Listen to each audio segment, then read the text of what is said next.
नमस्कार विद्यार्थी मित्रांनो, डिपार्टमेंट PSI पूर्व परीक्षेच्या दृष्टिकोनातून 9 सप्टेंबर 2025 पासून आपण नवीन बॅच सुरू करत आहोत। या बॅच मध्ये पूर्व परीक्षेचा 100% अभ्यासक्रम कंप्लीट केला जाईल। त्याच सोबत आयोगाच्या परीक्षा पद्धतीनुसार 10 सराव पेपर आपण घेणार आहोत। डिपार्टमेंट PSI पूर्व परीक्षा निश्चित झाली। अनेक क्लास आपल्या समोर दिसत आहे। यापैकी कोणता क्लास लावावा प्रत्येक विद्यार्थ्यासमोर निर्माण झालेला प्रश्न आहे।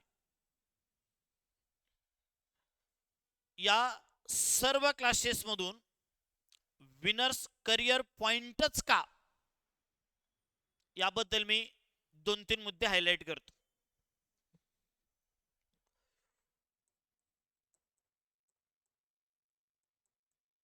एक, अनुभवी शिक्षक।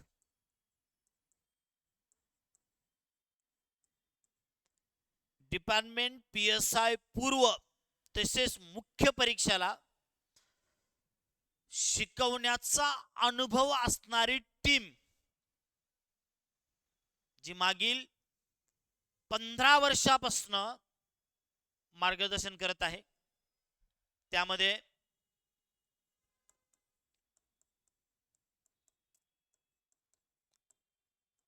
बाळासाहेब शिंदे सर यांना संपूर्ण महाराष्ट्र ओळखतो। जो विद्यार्थी स्पर्धा परीक्षेचा अभ्यास करतो त्याच्याकडे 100% सरांचं पुस्तक असणार म्हणजे असणार। शिंदे सर मराठी व इंग्रजी हे 2 विषय कंप्लीट करतील। या विषयातल्या संकल्पना तर ते तुमच्या 100% कंप्लीट करतीलच, त्याच सोबत या विषयाचा भरपूर सराव हे तुमच्याकडनं करून घेतील।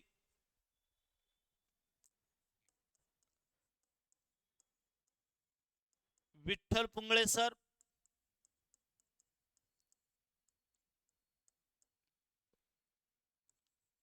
भूगोल व अर्थव्यवस्था हे 2 विषय ते कंप्लीट करतील। पुढचे शिक्षक मी स्वतः प्रशांत कदम,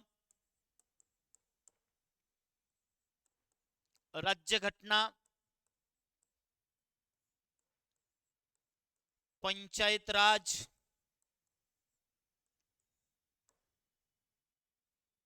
आणि महाराष्ट्रातील समाज सुधारक हे विषय कंप्लीट करणार आहे। मागील 10 वर्षामध्ये ज्या मुलांनी डिपार्टमेंट PSI पूर्व परीक्षा दिली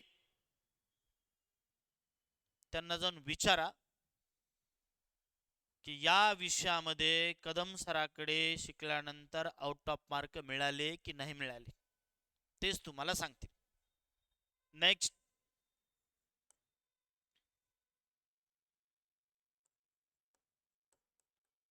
प्रशांत खेडकर सर 2016 पासून आतापर्यंत MPSC ची एकही प्रिलियम नापास नाहीत। स्वतः STI आहेत आणि ते घेतील चालू घडामोडी। नेक्स्ट, अमोल अंतरकर सर हे घेतील आधुनिक भारताचा विशेषतः महाराष्ट्राचा इतिहास आणि मनीष सर हे घेतील परराष्ट्र संबंध.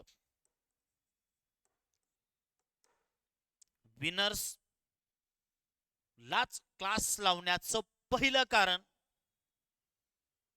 अनुभवी शिक्षक जे विशेष करून डिपार्टमेंट PSI साठी मागील 15 वर्षापासून अध्यापन करतात.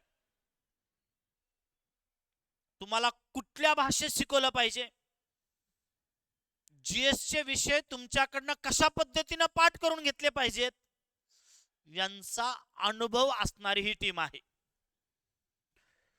विनर्स करिअर पॉइंट हा क्लास जॉईन करण्याचं दुसरं प्रमुख कारण नोट्स. आणि पुस्तके. तुम्हाला या बॅच मध्ये आपली पुस्तकेही फ्री मिळतील आणि त्यासोबत PDF स्वरूपात नोट्सही मिळतील, ज्या अशा असतील की तुम्हाला परीक्षेला कामी येतील. विनाकारण त्या नोट्स मध्ये फापट पसारा भरलेला नसेल. परीक्षाभिमुख काय आवश्यक आहे याचा विचार करूनच तयार केलेल्या नोट्स आहेत. विनर्स करिअर पॉइंटच का याचं तिसरं कारण विनर्स करिअर पॉइंट मध्ये होत असणाऱ्या टेस्ट. 2 प्रकारच्या टेस्ट घेणार आपण. पहिल्यांदा घेणार घटकानुसार टेस्ट. GS च्या प्रत्येक घटकावर 50 ते 60 प्रश्नाची टेस्ट होईल आणि त्यासोबत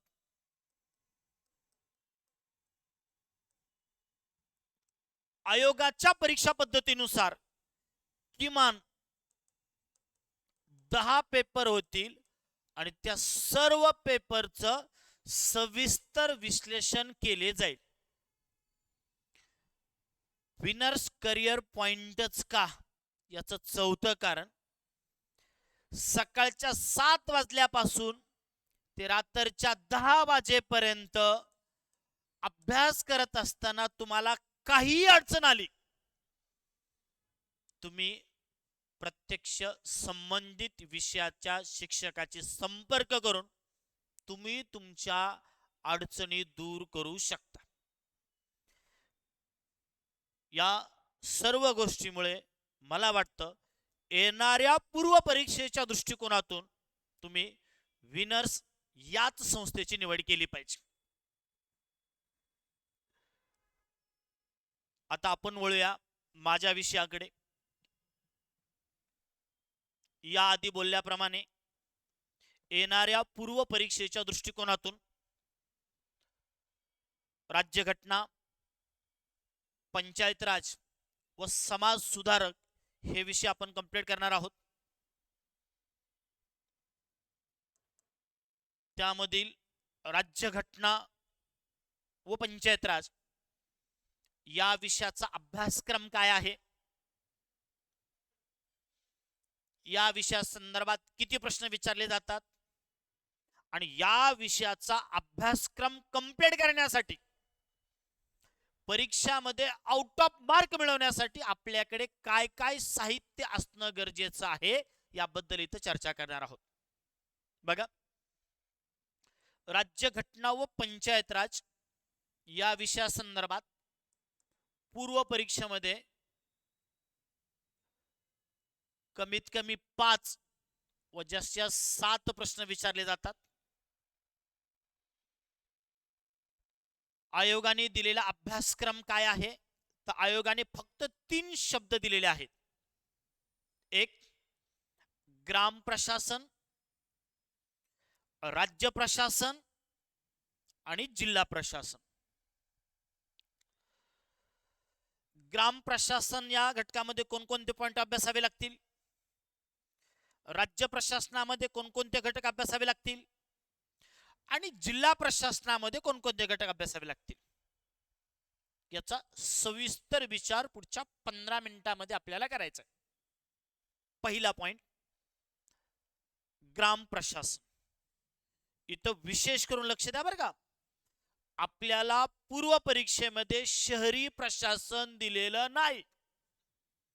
बरेच विद्यार्थी पूर्व परीक्षेचा अभ्यास करत असताना महानगरपालिका, नगर परिषद, नगरपंचायत या विषयांचा अभ्यास करतात. आपल्याला अभ्यासक्रमामध्ये शहरी प्रशासन नाही, आपल्याला अभ्यासक्रमामध्ये फक्त ग्राम प्रशासन आहे. आणि ग्राम प्रशासनाचा अभ्यास करत असताना आपल्याला IMP फक्त 5च घटक अभ्यासावे लागतात. कोणते 5 घटक अभ्यासावे लागतील? 1. पंचायत राज संदर्भात नेमलेल्या समित्या. बघा, ग्रामीण भागाचा विकास व्हावा, पंचायत राजचा विकास व्हावा म्हणून केंद्र सरकारनेही प्रयत्न केलेले आहेत आणि राज्य सरकारनेही प्रयत्न केलेले आहेत. पंचायत राज संदर्भात केंद्र सरकारनेही समित्या नेमलेल्या आहेत आणि राज्य सरकारनेही समित्या नेमलेल्या आहेत. मग केंद्र सरकारने नेमलेल्या महत्वाच्या समित्या अभ्यासाव्या लागतील. त्यामध्ये 1957 बलवंतराव मेहता समिती, 1977 अशोक मेहता समिती, 1985 राव समिती आणि 1986 LM सिंघवी समिती. ज्या समितीच्या शिफारशीनुसार पंचायत राजला घटनात्मक दर्जा प्राप्त झाला. तशाच राज्य सरकारने नेमलेल्या सुद्धा समित्या आहेत. 1960 वसंतराव नाईक समिती, ज्या समितीच्या शिफारशीनुसार महाराष्ट्राने पंचायत राजचा स्वीकार केला. त्रिस्तरीय पंचायत राजचा स्वीकार करणारे महाराष्ट्र हे 9वे राज्य बनले.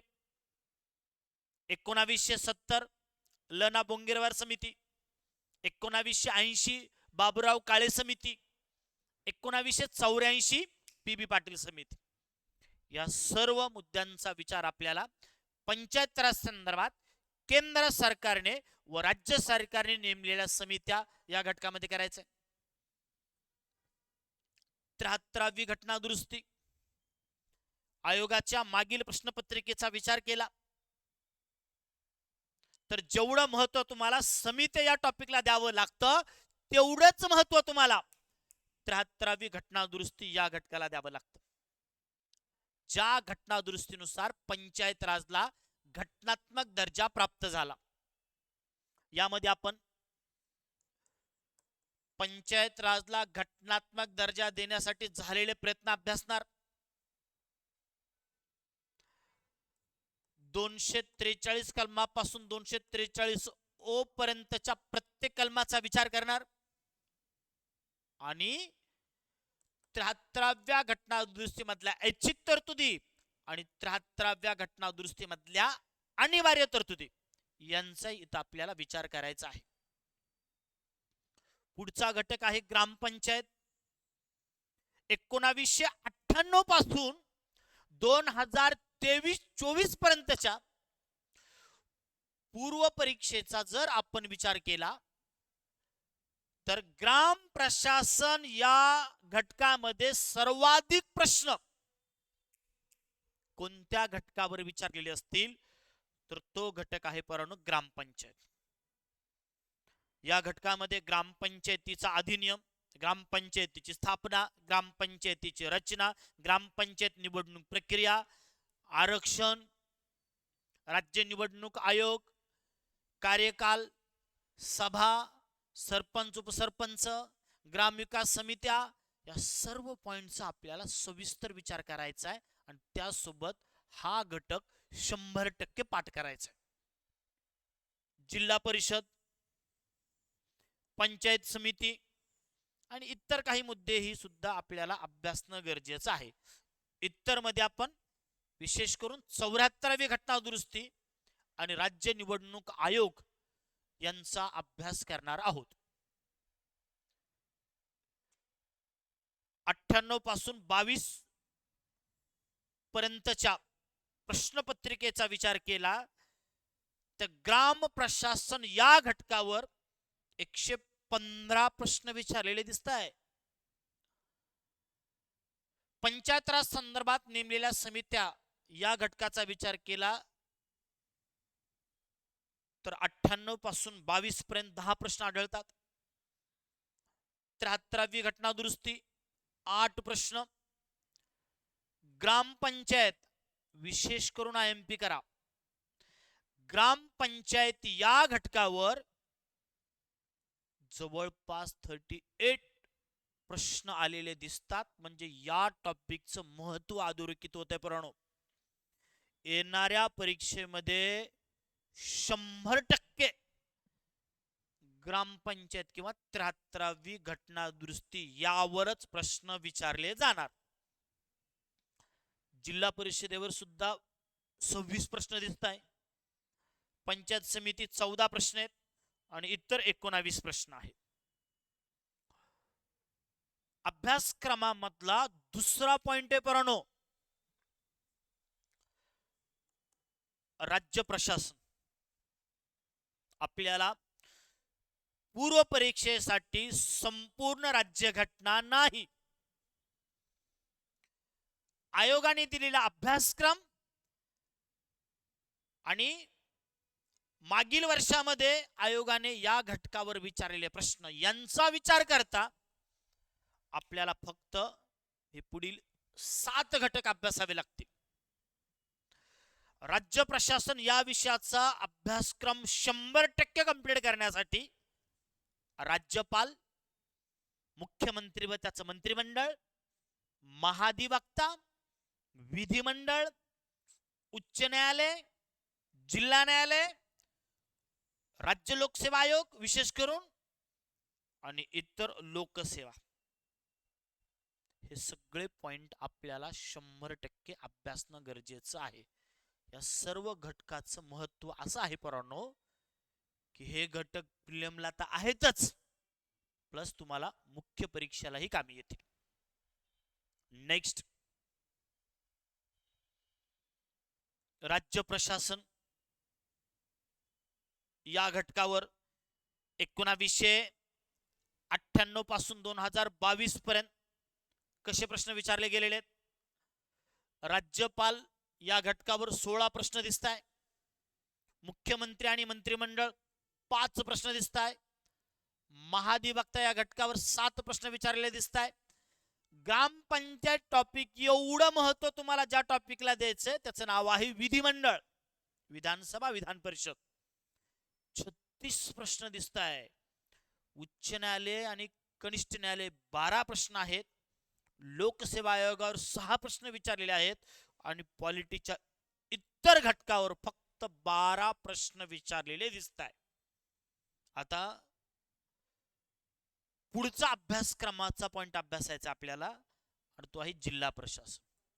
जिल्हा प्रशासनावर प्रश्न विचारलेले दिसत नाहीत, तरी अभ्यासक्रमाचा भाग आहे म्हणून आपल्याला ते करणं गरजेचंच आहे. परंतु जिल्हा प्रशासनामध्ये आपल्याला एक तर जिल्हाधिकारी या पदाचा विचार करावा लागेल, उपजिल्हाधिकारी या पदाचा विचार करावा लागेल, त्यासोबत तहसीलदार आणि तलाठी आणि शेवटी कोतवाल या सर्व पदांचा विचार आपण जिल्हा प्रशासन या घटकामध्ये करणार आहोत. आता राज्यघटना व पंचायत राज या विषयासंदर्भात विचारल्या जाणाऱ्या 5 ते 7 प्रश्नाची उत्तरे 100% बरोबर आणण्यासाठी आपल्याकडे काय काय साहित्य असणं गरजेचं आहे. 1. पंचायत राज या विषयासाठी वेगळं काहीच करायचं नाही, फक्त आपली नोट्स वापरायची. प्रशांत कदम सरांची. अलग लक्षात. 2. राज्यघटना यासाठी आपली नोट्स तसेच कोळंबे सरांचं पुस्तक वापरायचं. अख्खं पुस्तक पूर्व परीक्षेच्या दृष्टिकोनातून अभ्यासायचं नाही, त्या पुस्तकामध्ये आता जेवढे मी घटक सांगितलेले आहेत तेवढेच अभ्यासायचे. आणि तिसरं, जेवढे घटक आज मी तुम्हाला सांगितले त्यांचे PYQ, वाक्य समजून घ्या, त्यांचे PYQ असणं गरजेचं आहे. मग ते कंबाईनला विचारलेले असू द्या, राज्यसभेला विचारलेले असू द्या, डिपार्टमेंट PSI ला विचारलेले असू द्या, इतर तलाठी ग्रामसेवकला विचारलेले असू द्या, मागील किमान 10 वर्षाच्या प्रश्नांचा संच आपल्याकडे टॉपिक वाईज असणं गरजेचं आहे. सर, हे सगळं आम्ही उपलब्ध करू. या विषयाचा अभ्यास करण्यासाठी आम्हाला घरी किती तास अभ्यास करावा लागेल? जर तुम्ही क्लास रेग्युलर केला ना, तर फक्त दिवसातनं 1 तास आपल्या विषयाला द्यायचा, ते पण राज्यघटना, पंचायत राज आणि समाज सुधारक. माझा प्रयत्न हा असेल की तिन्हीच्या तिन्ही विषय तुमचे लेक्चर मध्येच 100% पाठ झाले पाहिजे. ओके, तर चला भेटूया आपण. उद्यापासून आपण 2 बॅच सुरू करत आहोत. एक पूर्व परीक्षेची स्वतंत्र बॅच असेल आणि राज्यघटना, पंचायत राज, समाज सुधारक या विषयाची ज्यांना स्वतंत्र बॅच लावायची त्याचीही बॅच असेल. तर उद्यापासून संध्याकाळी रोज 6 वाजता आपलं लेक्चर रेग्युलर असेल. तर भेटूया उद्या. धन्यवाद.